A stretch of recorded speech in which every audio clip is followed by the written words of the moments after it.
Ladies and gentlemen, we welcome you to episode number 3 of Extra Time Meet the Team right here on FaEuro TV in collaboration with the Eastern Observer and the Blackjack Media Group alongside 5'10" defender Stone Strongin. I'm Joey Jarzynka. We cannot thank you enough for joining us here on another fun-filled day speaking with our USL League 2 first team members. Stone, welcome to the program. How are you and how are things? Can't complain. I'm doing well. Yeah. Yeah, and I know you just came back from training just a few hours ago in preparation of your hometown team, Long Island Rough Riders, which you will not be playing them at their place, which is actually your current residency of college studies at Hofstra University until July 11th, but. You'll be welcoming them in tomorrow to Calvert Vaux Park tomorrow night, starting at 8 p.m. That'll be seen on the Eastern Observer.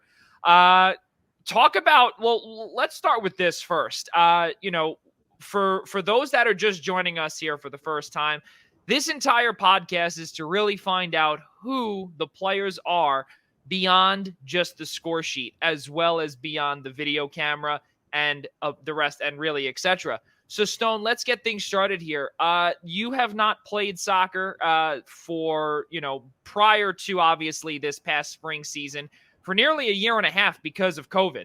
Talk about some quarantine stories. How were you and your family throughout the whole quarantine and really isolation as a whole?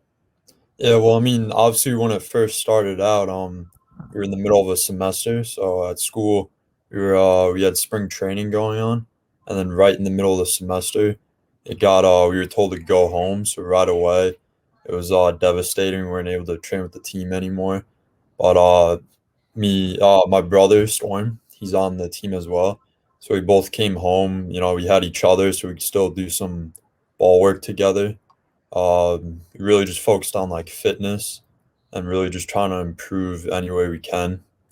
You know, yeah. So just It's really wild because the cool thing, and for those that do not know, Stone's brother Storm also plays at Hofstra alongside you. You're from Hicksville, out on Long Island, for those that don't know where Hicksville is. You went to Hicksville High School, again, not too far from where I am over here in Huntington. And really, I think a lot of people would want to know, how cool is it to be playing with your brother at the collegiate level? yeah, it's really cool. Like you said, like I went to Hicksville High School, so we had experience there. I was both of us have been on varsity since our freshman year, so I was able to play 2 years with my brother because he's 2 years older than me. So I had experience there, and then right away at Hofstra as well. We were able to play together, and it's been amazing. The chemistry is very well. It's wild, especially the chemistry, because you've got your older brother literally taking you under his wing and really showing you the ropes at the CAA level. Really cool stuff. And now you've worked your way up to USL League 2. We'll get to that in just a few moments, but just a few statistics here about you, Stone, is that this year you played in 7 total contests. You started in 6 of them. The only one that you were not a starter for was actually against UNC Wilmington. You were able to net 2 shots, none of which were on goal. But you also recorded 545 total minutes this season at Hofstra University against Stony Brook, Massachusetts, Drexel, NJIT, Northeastern Delaware, and UNC Wilmington combined your sophomore season. Talk about, in terms of your collegiate career, especially your sophomore year with this very strange COVID season and really the preparation for it. How difficult was it for you? And I'll ask about your brother as well. How difficult was it for the two of you to really get things started in this spring campaign? Yeah, I mean, right away, obviously it was hard getting back into things like playing wise.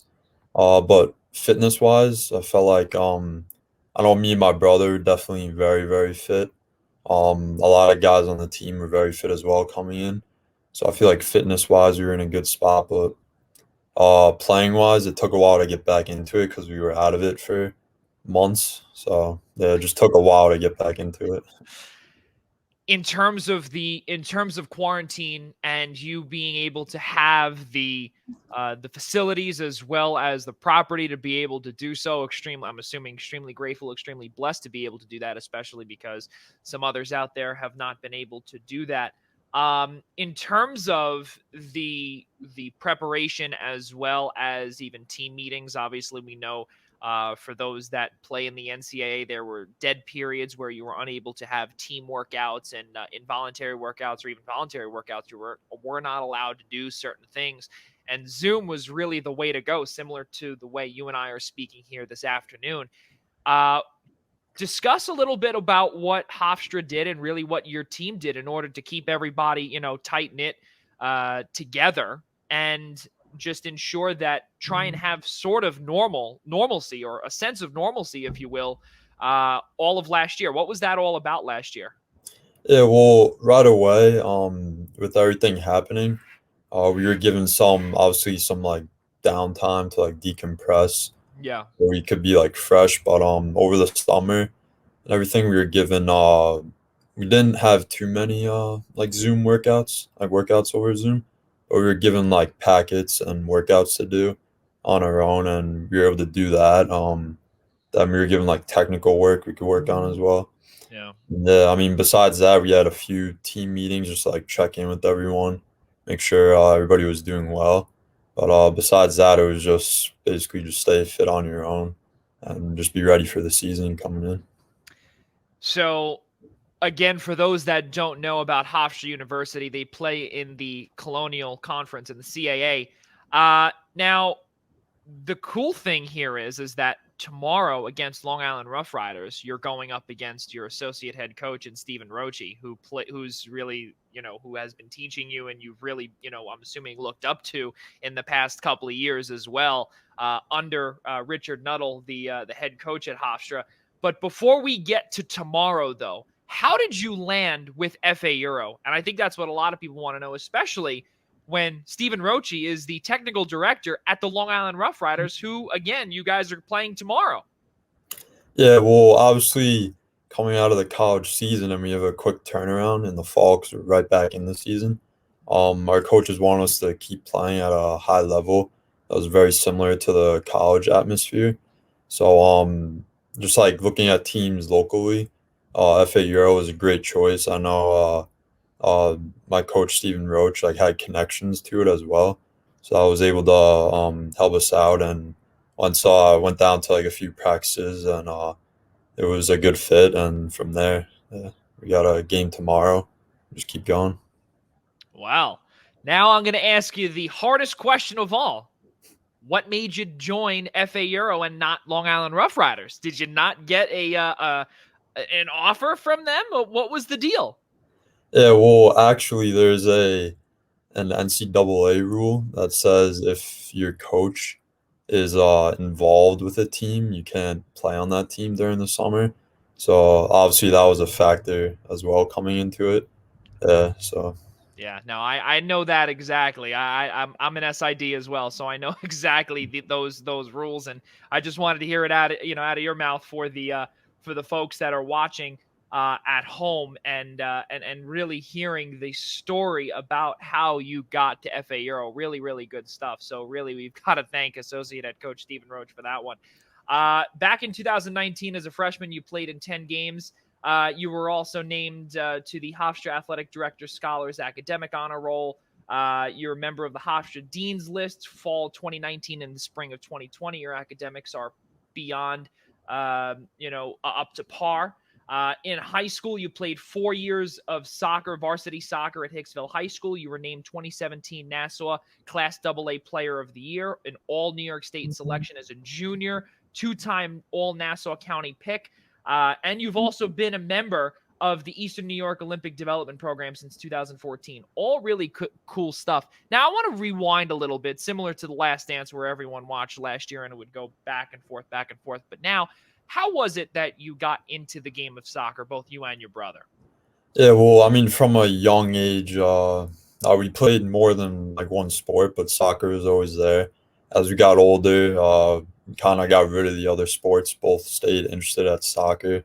Um, Then we started playing like travel. I started out in Hicksville's program. Yep. And I went over to like East Meadow for a year. And then for a few years I played out in Comac actually.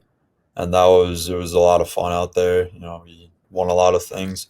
And then from there I went to Levittown and I was actually playing for at the time Gary Book. He was a coach at Hofstra. At the time I was playing under him. It was a really good team, learned a lot there. And then as a year or two before I went into college, that team turned into a Long Island soccer club. And Yep. my current coach at Hofstra, Stephen Roach, took that team over with Gary. So it was a good duo there. Learned a lot.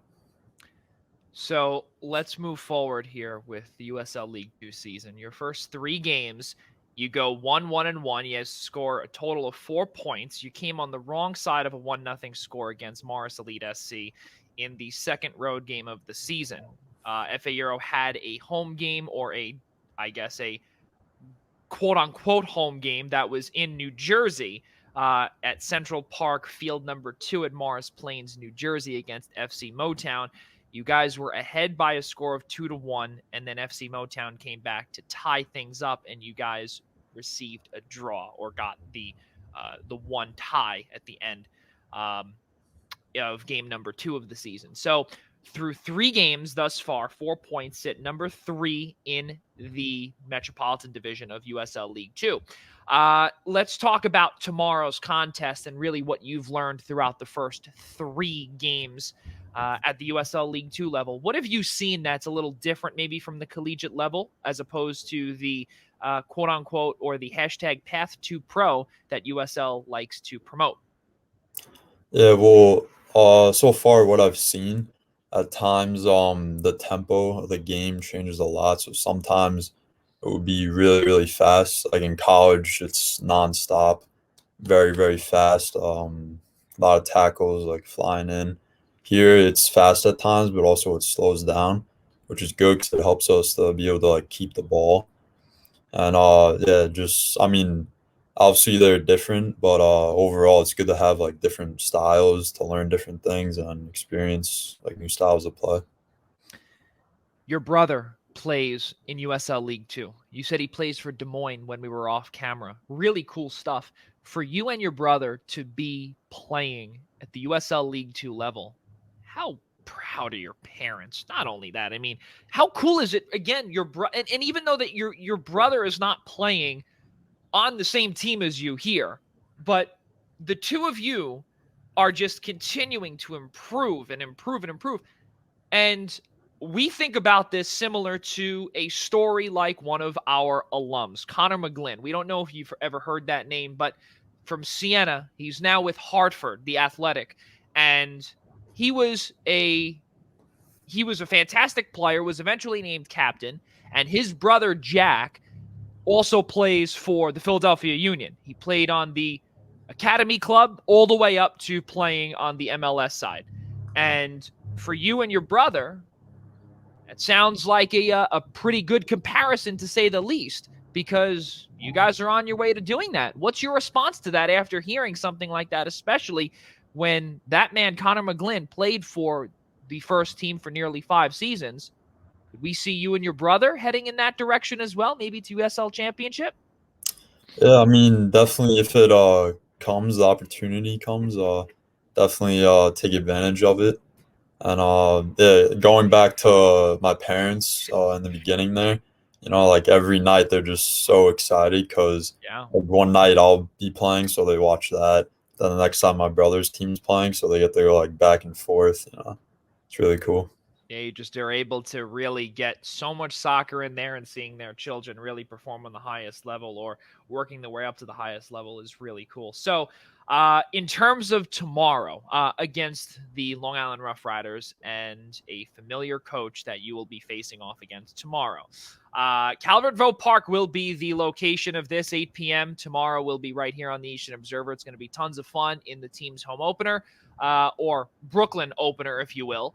And you guys sit at 4 points. What was the talk of training today to get set for tomorrow, especially again after that wrong side of a 1-0 score against Morris Elite SC this past Tuesday. Yeah, I mean, obviously after the game earlier in the week, we definitely want to come out and get a result. I think that's the bottom line. And I know in being familiar with a lot of the players on the Rough Riders, they have a lot of college players. And I think one of the big things for us will be defending set pieces and taking advantage of set pieces and corners. So I know if we do a good job there, especially defending them and keeping a clean sheet, we'll do very well against them. And the first 2 games of the season combined 5 goals. And for FaEuro in the last 5 seasons, with the exception of 2019, they would have trouble putting goals up on the board. And the offense now is beginning to click, obviously, in the 3rd game of the season. Not great, 1-0. What do you see in front of you that the team has to do to really be able to put pressure on the defense of the Rough Riders? Yeah, I think we have a lot of talented players, especially on the wings, that are very capable of scoring. I think the last game we just need a little bit more composure in the final third, just like finding that extra pass that puts someone in the goal that they could finish. But I don't think we need to change much for the game. I think we just gotta keep doing what we're doing, stay composed when we need to, and we'll get the result.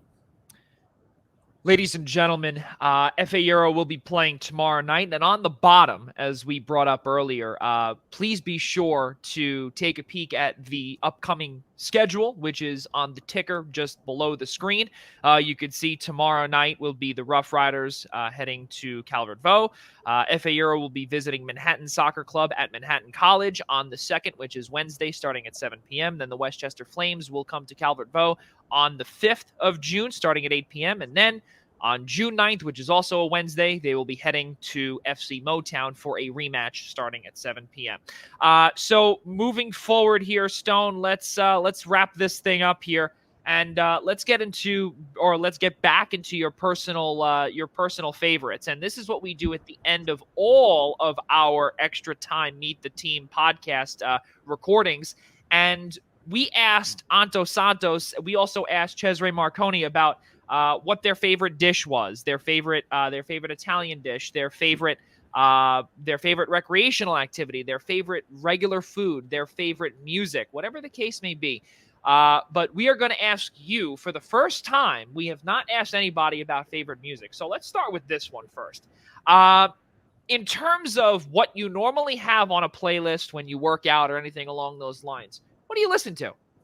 Yeah, well, I mean, it depends really what I'm doing. So for working out, uh, I'd say a mixture of like some rap. I like Eminem, J. Cole, but also like hard rock as well. Oh, okay. So I get some like Nirvana in there, some like '90s like Foo Fighters, yeah, and I also like classic rock as well. Okay. And All right. yeah, while I'm not working out though, I like to listen to like Led Zeppelin, Fleetwood Mac. Yeah. So it's pretty diverse. I will tell you something. I was not expecting you to say that at all. I was expecting, I would say once you had rap, I was like, okay, so you're probably listening to rap. And then the moment you had gone to rock, I was very surprised. And I was pleasantly surprised too. That's great. In terms of possibly when you're sitting back, relaxing, and not playing soccer or being active, what is the most common thing that you would do? Well, I'm actually a very big reader as well. Okay. Yeah, so And I what would be read. your favorite book then? That's a good question there. I have a lot to be honest, but let's see, I'll name a few. I read Lone Survivor. That's a good one. Can't Hurt Me by David Goggins. That's another one. I also read a book. It was Living with a Navy SEAL by Oh, Jesse Eisler, which yeah. was very good. Um, yeah, I mean, there's so many to be honest, but those are a few of my favorites. And one final one for you. Do you, by any chance, binge Netflix, or any shows along those lines where you may have a favorite television show? I don't know if I have a favorite show, but I watch like a few shows here and there. But I'm a big Marvel guy, so I've been watching like WandaVision, the Falcon and the Winter Soldier, and I'm excited for Loki coming out in a week or two. So definitely on top of that. Ladies and gentlemen, defender Stone Strongin for the first team USL League 2 for FaEuro New York. Stone, thank you so much for coming on, and we look forward to seeing you tomorrow night against the Long Island Rough Riders and your associate head coach at Hofstra University, Stephen Roach. Pretty cool stuff upcoming tomorrow. Yeah, thank you. Absolutely, Stone. Ladies and gentlemen, one final time, that's Defender Stone Strong, and I'm Joey Jarzynka. For all of us here at Euro Youth Football Association, the Eastern Observer, and the Blackjack Media Group, I'm Joey Jarzynka. We'll see you next time.